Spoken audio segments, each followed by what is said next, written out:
बिस्मिल्लाहिर्रहमानिर्रहीम, अस्सलाम वालेकुम। ज़िमनी इंतखाबात के हवाले से हमारी जो एक सीरीज़ चल रही है, उसके नए व्लॉग में आपको खुशामदीद कहता हूँ। आज हम बात करेंगे पीपी 224 दुनिया भर के इलेक्शन के हवाले से। इस हल्के का थोड़ा पस मंज़र अगर मैं आपको बता दूँ, तो यहाँ पर पिछले 4 इलेक्शंस में 2002 में यहाँ से पीर आमिर इकबाल शाह जीते थे। उसके बाद 2008 में यहाँ से मियाँ शफीक अराई जो है वो एमपीए बने थे, जो इस वक्त मौजूदा जो है वो पीटीआई के टिकट पर एमएनए भी मुंतखब हुए हैं और वो उन लोगों में शामिल हैं जिन्होंने इमरान खान के कहने पर असम्बली से जो है वो इस्तीफा दिया है। इसके बाद अगर 2013 की बात करें तो 2013 में इसी हल्के से दोबारा से पीर आमिर इकबाल शाह जो है वो एज एन इंडिपेंडेंट कैंडिडेट जीते थे और फिर 2018 में जवार बड़ाइच जो है वो पीटीआई के टिकट पर यहाँ से मुंतखब हुए थे और बाद में जहांगीर तरीन ग्रुप में होकर मुनहरफ हुए और डी सीट हुए और अब वो नून लीग के टिकट पर जो है इस इलेक्शन में हिस्सा ले रहे हैं। अगर जवार बड़ाइच की थोड़ी हिस्ट्री पर बात करें तो 2013 में भी इन्होंने इलेक्शन में हिस्सा लिया था मुस्लिम लीग नून के टिकट पर और उस वक्त इन्होंने 29,108 वोट लिए थे और इससे पहले जो है 2008 के इलेक्शन में एज एन इंडिपेंडेंट कैंडिडेट इन्होंने 13,144 वोट लिए थे, लेकिन ये पहली दफा पीटीआई के टिकट पर ही मुंतखब हुए और असम्बली तक पहुंचे थे, लेकिन इनको जो है फिर बाद में जहांगीर तरीन ग्रुप में शामिल होने की वजह से डी सीट होना पड़ा और अब वहां पर हल्के में इलेक्शन हो रहा है। और दिलचस्प सूरत हाल ये है कि जो पहले नून लीग के कैंडिडेट थे पीर आमिर इकबाल शाह और जिनके वालिद ने अली तरीन को ज़िमनी इलेक्शन में हराया भी था, अब वो पीटीआई के कैंडिडेट हैं और जवार बड़ाई जो है वो मुस्लिम लीग नून के कैंडिडेट हैं। मेरे साथ दुनियापुर से सलमान भाई मौजूद हैं, बहुत ही एक्टिव है वहाँ पर लोकल पॉलिटिक्स और सोशल इश्यूज पर इनकी काफ़ी ग्रिप है। फेसबुक पर और यूट्यूब पर अपना पेज भी चलाते हैं, मुख्तलिफ इंटरव्यूज भी कर चुके हैं जिनमें ये कैंडिडेट्स भी शामिल हैं, ग्राउंड रियलिटीज को जानते हैं। तो इनसे पूछेंगे कि इस वक्त हल्के में क्या सूरत हाल है, पीटीआई, पीएमएलएन, टीएलपी और पीपल्स पार्टी के जो कैंडिडेट्स हैं उनकी मुहिम कैसी चल रही है और खास तौर पर अब वहां पर पहुंचे हैं वजीर मुमलिकत बराए दाखिला अब्दुर्रहमान कांजू, वो भी मुस्लिम लीग नून से हैं। तो उनकी क्या स्ट्रेटजी इनको नजर आ रही है कि वो किसको सपोर्ट कर रहे हैं, क्योंकि उनकी दरीना वाबस्तगी रही है आमिर इकबाल शाह और उनके वालिद साहब से। थैंक यू सलमान, आपने टाइम दिया और बड़े शॉर्ट नोटिस पे आपने ज्वाइन किया, बहुत शुक्रिया। आपने जो है इतनी जल्दी में ये सारा कुछ अरेंज किया। मुझे बताइएगा कि पीपी 224 का इलेक्शन ग्राउंड पे क्या सूरत हाल है, जो वहां पर मुस्लिम लीग नून के कैंडिडेट हैं और पीटीआई के कैंडिडेट हैं, उनकी मुहिम कैसी चल रही है? सबसे बहुत बहुत पहले आपका बहुत बहुत शुक्रिया कि आपने अपने प्रोग्राम में हमें इनवाइट किया। सर, सबसे पहले तो मैं आपको बताता चलूं कि यहाँ पर जो सियासत है ना वो पार्टीज की नहीं होती। यहाँ पे आपको पार्टी बेसिस पे जो वोट मिलेंगे ना वो बहुत कम है। यहाँ पे जब भी सियासत हुई है तो वो शख्सियत की वोट जो है वो वोट डलता है। आप माजी में इसकी मैं बहुत बड़ी मिसाल आपको दे सकता हूँ 2013 की, जब 7 सीटें अब्दुर्रहमान खान कांजू साहब ने आजाद उम्मीदवार, जब मेरे ख्याल में इमरान खान साहब का कहते थे कि कोई एक जुंडी पंजाब में खास तौर पर जो गिरफ्त उनकी डिस्ट्रिक्ट लोधरा में थी तो कोई मानता ही नहीं था कि वो हारेंगे, लेकिन खान अब्दुर्रहमान काजू साहब ने वहां से 7 सीटें निकालकर सबको बहुत बड़ा सरप्राइज दिया था। एक बात तो नोट करते कि शख्सियत का वोट है यहाँ पे, और दूसरा जो सबसे बड़ी बात यहाँ पर है, लोग बातें दिल में बहुत रखते हैं। अगर किसी के साथ कुछ ज्यादती होती है तो एक छोटी सी तहसीलें हैं, छोटा सा एक जिला है, तो हर बंदा दूसरे बंदे को यहाँ पे जानता भी है।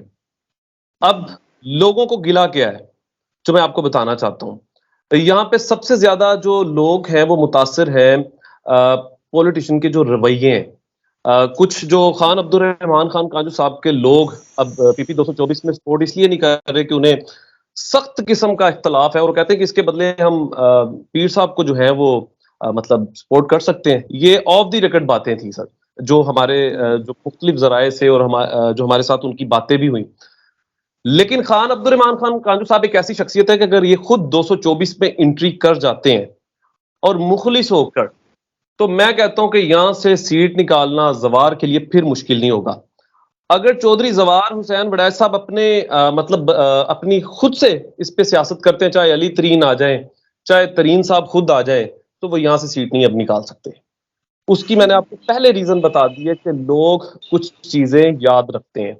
तो माजी में शायद उनके नाम से कुछ यहाँ पर मिस्टेक्स जरूर करवाई गई हैं, शायद उन्हें खुद ना पता हो चौधरी जवार साहब को, लेकिन लोगों को कुछ कहीं किसी हद तक जो खास तौर पर पाकिस्तान मुस्लिम लीग नून के लोग हैं उन्हें गिला जरूर है यहाँ पे। तो इसलिए मैं कहता हूं कि जैन कुरैशी के बाद सबसे ज्यादा नजरें जो हैं वो इस हलके पे है, क्योंकि यहाँ पर पीर साहब की कह सकते हैं कि वो एक मलंग आदमी है, उन्हें आप जमीन पे भी बिठाएंगे ना वो बैठ जाएंगे। ये मैं आपको हकीकत बता रहा हूँ यहाँ पे इनकी। और आपको माजी में भी पता है कि किस तरीके से इन्होंने तरीन साहब के बेटे को यहाँ पर शिकस्त देकर, तब बड़ा अरूज था तब भी इमरान खान साहब का, कोई कहता ही था कि तरीन साहब का बेटे, जब तरीन साहब नाहल हुए थे कि अली तरीन यहाँ से जीत जाएगा, लेकिन उन्होंने ये सीट निकालकर सबको वहां पे भी हैरान कर दिया और 20-25 हजार वोट की लीड थी वहां पे। अब हो क्या रहा है, दूसरा यहाँ पर जो सबसे जरूरी आप ये बात आप नोट रखें कि बरादरी का वोट बहुत डलता है यहाँ पे सर। यहाँ पे जनूबी पंजाब की बदकिस्मती ये है कि यहाँ लोग जो बरादरी को है ना वो सबसे ज्यादा प्रमोट करते हैं, लेकिन पाकिस्तान की बात कोई नहीं करता। चाहे अगला बंदा, सबको पता है ये निखट्टू है, निकम्मा है, ये कुछ भी नहीं कर सकता, लेकिन अगर बरादरी का नाम आ गया तो यहाँ पे वोट जो है वो कंफर्म है कि आपको वोट मिलेगा वहां पे।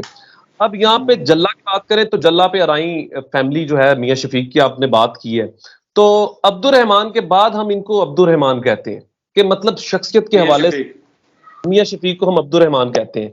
जिस तरीके से उन्होंने अपनी ग्राउंड में आकर अपनी गिरफ्त को मजबूत किया, तो इसी तरह उन्होंने भी ग्राउंड में आकर अपनी गिरफ्त को जो है यहाँ पर बहुत ज्यादा जो है वो मजबूत किया। तो टफ टाइम होगा यहाँ पे। यहाँ पे जैन कुरैशी और सलमान नईम के बाद अगर कोई दूसरा बड़ा मुकाबला होगा तो मैं कहता हूं कि पूरे पंजाब में वो यही हल्का है, क्योंकि यहाँ पर वो हरीफ है आपस में जो माजी में एक दूसरे के पास मतलब पार्टियां जो हैं वो चेंज करके भी आए हैं, और लोग जो है किसी ना किसी के साथ बहुत बड़ी मुनाफकत करने वाले हैं। ये मैं आपको बहुत बड़ी खबर देने जा रहा हूँ, लेकिन वो होंगे किसी एक के साथ, लेकिन वो वोट नहीं डलना वहां पे, ये हकीकत है। ऐसे ही है। अच्छा, यहाँ पे अवान बरादरी का भी खासा असर रसूख है। आसिफ अवान, मैं पर्सनल उन्हें जानता भी हूँ, वो पिछले कोई 10 साल से तरीके इंसाफ में खड़े हैं। कुछ उनकी नाराजगी भी हुई थी अभी रिसेंट इस टिकट पर, वो चाह रहे थे कि वो इलेक्शन लड़ें, लेकिन पार्टी ने जो है वो पीर आमिर इकबाल को चूज किया, क्योंकि शाह महमूद कुरैशी साहब आमिर इकबाल शाह और इनके वाले साहब को जो है वो लेकर गए थे इमरान खान साहब के पास, और उन्होंने ही पार्टी ज्वाइन कराई है। तो अब क्या सूरत हाल है? आसिफ अवान जो हैं वो साथ खड़े हैं पीर आमिर इकबाल शाह के, या वो अभी थोड़ा वो भी चुप ही है? सर मैं पहले तो आपको बता दूं कि ये मसले दोनों पार्टियों के साथ हैं। यहाँ पर सलीम अवान साहब भी अगर वो इलेक्शन लड़ते हैं, ये तैयब अवान साहब के बेटे हैं, जिन्हों दुनियापुर में सदीक बलोच साहब के बहुत पुराने कह सकते हैं कि वो साथी थे, और यहाँ से वो बहुत दफा मेंबर कौमी सूबाई असम्बली भी बने, और यहाँ पर बहुत ज्यादा उन्होंने काम भी किया। अब उनके बेटे भी इलेक्शन में हिस्सा ले चुके हैं, वो भी अवान फैमिली से हैं, और आसफ अवान और ये दोनों आपस में रिश्तेदार भी हैं। अब ये मसले दोनों पार्टियों में, मैं पहले कहा, अब यहां होगा क्या? सबसे पहले कोशिश की जा रही है कि अब्दुल रहमान की जानिब से कि सलीम अवान साहब को मनाया जाए। अगर वो मानते हैं तो चौधरी जवार की पोजीशन मजीद मजबूत इसलिए हो जाएगी कि 10,000 वोट प्लस होना है उसके अंदर आकर, कम से कम 10,000 वोट। अब बात करते हैं आसफ अवान साहब।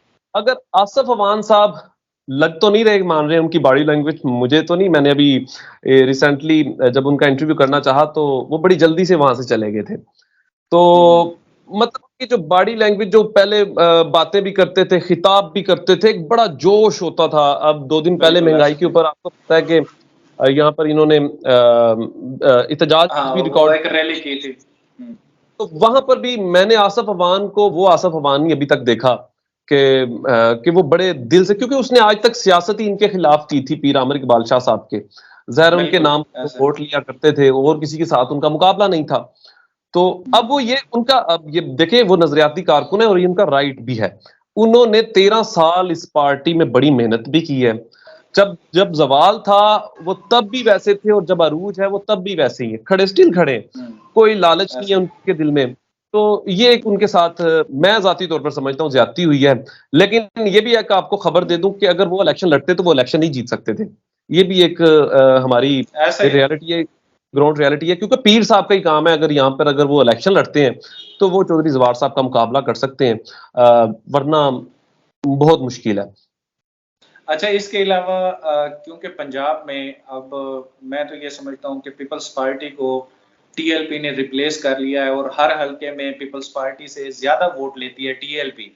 अगर ओवरऑल देख लिया जाए जनरल इलेक्शन में भी यही कुछ हुआ, तो अब इस हलके में क्या सूरत हाल है कि टीएलपी का कोई वोट बैंक है, कोई उनका कैंडिडेट खड़ा हुआ है, उनकी कैसी चल रही है कंपेयर? सर उनका कैंडिडेट तो जरूर यहाँ पे मौलाना फजलुर रहमान साहब के लोगों ने भी कागजात जमा करवाए हैं, यहाँ पे अच्छा। पाकिस्तान पीपल्स पार्टी के लोगों ने भी अपने कागजात जो हैं वो जमा करवाए हैं, यहाँ पे टीएलपी ने भी कराए हैं और कुछ आजाद लोग, टोटल 15 लोगों ने यहाँ पर कागजात जो हैं वो जमा करवाए हैं। बस वो मैं लिस्ट ले नहीं सका इसलिए मुझे नाम उनके भी कंफर्म नहीं है, लेकिन 15 के करीब लोगों ने यहाँ पर इलेक्शन में इस वक्त जो है वो हिस्सा लिया है। अब रांदू फैमिली की मैं आपको ये पूरी एक हिस्ट्री बताने लगा हूँ, थोड़ी सी ये 2 दिन पहले की है। अब रांदू फैमिली की जानिब से एक खबर लगाई गई उनकी, मतलब कि उन्होंने ना ऐलान कर दिया है जवार साहब का, लेकिन अगले दिन ही मैंने जब ये तस्दीक करना चाहा तो उनके भाई जो इलेक्शन में मुख्तियार रांदू साहब जिन्होंने हिस्सा लिया हुआ है, वो कहते हमने कोई ऐलान नहीं किया, आपको कौन कहता है कि ऐलान किया है? ये मेरे पास मुख्तियार रांदू टीएलपी के कैंडिडेट हैं? सर मैं आपको बताने लगा हूँ, ये पाकिस्तान पीपल्स पार्टी से हैं। अच्छा, तो सही है। उन्होंने इनकार कर दिया। अच्छा, दूसरी बात टीएलपी की कर दूं, मैंने पहले बात कही है कि यहाँ पे सर जी वोट जो डलना है ना, वो शख्सियत का डरना है। यहाँ पे मजहबी मोहब्बत बहुत है, यहाँ पे टीएलपी से लोगों को बहुत मोहब्बत है, लेकिन वो वोट फिर भी, क्योंकि यहाँ पे एक घर है दूसरे घर, मतलब आप पिछली गली में भी जाए तो आपको नाम पता होगा कि ये फलां है। अगर आप 10 गलियां भी छोड़ जाएंगे ना तो वहां पे आपको पता होगा कि ये फलां घर है और ये फलां बंदा बैठा हुआ है। अमूमन ये बड़े शहरों में ऐसा मेरे ख्याल में बहुत ही कम होता है कि किसी को दूसरी गली का साथ वाले घर का नाम भी पता हो। तो यहाँ पे जनूबी पंजाब की खासियत यह है कि यहाँ पे पूरा शहर ना एक दूसरे को जानता है सर। तो सियासतदान यहाँ के बड़े सियाने हैं, जब उन्हें पता चलता है कि यहाँ पे गड़बड़ हो सकती है तो वो रात को 12 बजे पहुंच जाते हैं, और उनके मनाने का तरीका भी आपको पता है कि पंजाब में जिस तरीके से, हाँ ये है कि उनका वोट बैंक पीपल्स पार्टी से ज्यादा जरूर हो सकता है, लेकिन जो खुरानी फैमिली है उनका भी एक अपना जाती ताल्लुक है। अगर वो जाती हैसियत से भी अगर इलेक्शन करें तो मेरे अंदाजे के मुताबिक वो 4 से 5 हजार वोट ले सकते हैं। मैं जाती तौर पे ये आपको बात बता रहा हूँ। लेकिन टीएलपी के कैंडिडेट इतने गैर मकबूल हैं कि आपको उनके नाम का भी नहीं पता। सर गैर मकबूल से मुराद ये कि पिछली दफा थे, जहां तक मुझे याद है, अब्दुल्ला जान साहब थे, जी बिल्कुल अब्दुल्ला जान साहब थे, अब्दुल्ला जान साहब थे, उन्होंने 4272 वोट लिए थे। बिल्कुल। अब देख लें, अब वो थे। अब जो पिछले कुछ क्राइसिस हुए ना, मैंने जो ग्राउंड रियलिटी में लोगों से बात की है, मैं आपको ये बिल्कुल आपको न्यूट्रल और ईमानदारी से बात करने लगा हूं। जिस तरीके से अब इंडिया में जो वाकया पेश आया, तो वो लोग अब ये समझते हैं कि ये मखसूस हुकूमत के तहत ही क्यों ये एहतजाज करते हैं। अब लोगों का कुछ ये भी खदशात जो है वो अब हमने सामने देखे हैं। जो बड़ी मोहब्बत करते थे कभी टीएलपी के साथ, वो बहुत ज्यादा, मतलब आप कह सकते हैं कि जो अगर हम उनसे कहते थे ना कि अगर पाकिस्तान तरीके इंसाफ की हुकूमत है, ये बड़ी अच्छी जा रही है, तो वो हमें यकीन जाने उनके हाथ में जो भी वो हमें मार सकते थे, वो मारने के लिए दौड़ते थे। लेकिन अब उन लोगों के पास भी एक सवालिया निशान आ गया है, और ये सवाल वो जरूर कर रहे हैं इस वक्त मुल्क की सूरत हाल के ऊपर। जिस तरीके से अभी इसराइल के ऊपर बात की जा रही है, तो लोग जनूबी पंजाब के इस हवाले से सोशल मीडिया से तो जाग चुके हैं। अब उन्हें एक एक चीज का पता है, वो देख रहे हैं, तो अब कुछ गिले शिकवे भी शुरू हो चुके हैं। तो अमूमन अब मैं ग्राउंड रियलिटी बताऊं कि अगर शख्सियत के बाद अगर यहाँ पर किसी का अच्छा खासा वोट बैंक है तो वो पाकिस्तान तरीके इंसाफ का है, क्योंकि यूथ हर जगह पे बहुत एक्टिव है सर। चलें, thank you so much Salman भाई, आपने टाइम दिया और बड़ा अच्छा एनालिसिस पेश किया, ग्राउंड रियलिटीज बताई, और वाकई जितना नॉलेज मुझे है इस हल्के के बारे में यही है कि बरादरीज़म और शख्सियत का वोट ज्यादा होगा।